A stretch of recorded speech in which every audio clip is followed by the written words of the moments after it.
আমরা কিন্তু খুব সুন্দরভাবে মশলাটাকে কষিয়ে নিয়েছি। তো এখন মাংসটা ছেড়ে দেওয়া হলো। গাইস দেখুন, আমরা কিন্তু এখন হাঁসের মাংস রান্না করব।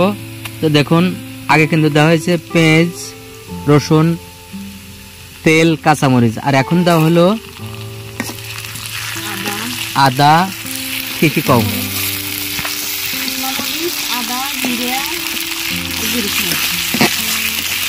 তো দেখুন, সব মশলা দিয়ে কিন্তু এখন আমরা একটু কষিয়ে নেব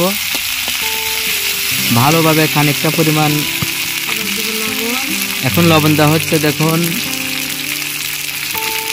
তো সব কিছু মিশিয়ে এটাকে কিন্তু ভালোভাবে কষিয়ে নিতে হবে। তো দেখুন, একটু হলুদের গুঁড়া দেওয়া হলো, আপনারা পরিমাণ মতো দিয়ে নেবেন, যার যতটুকু প্রয়োজন। তারপরে আবারও কিন্তু দেখা গেল সজের গুঁড়া আবারও মিক্সড করা হলো।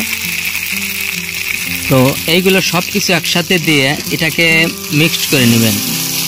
মিক্সড করে ভালোভাবে কষিয়ে নেবেন। কষানোর পরে আমরা কিন্তু খানিকটা পরিমাণ এভাবে নাড়বো। যখন একটু লেগে যায় তখন হালকা পরিমাণে পানি দিয়ে নেবেন।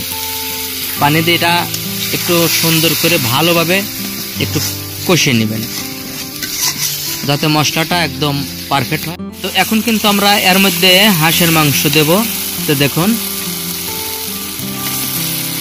আমরা কিন্তু খুব সুন্দরভাবে মশলাটাকে কষিয়ে নিয়েছি। তো এখন মাংসটা ছেড়ে দেওয়া হলো। তো মাংসটা ছেড়ে দিয়ে আবারও আমরা ভালো করে মাংসটাকে কষিয়ে নেব। তো এইভাবেই খুব সুন্দরভাবে আপনারা মাংসটা কষিয়ে নেবেন, তাহলে কিন্তু অনেক ভালো হবে।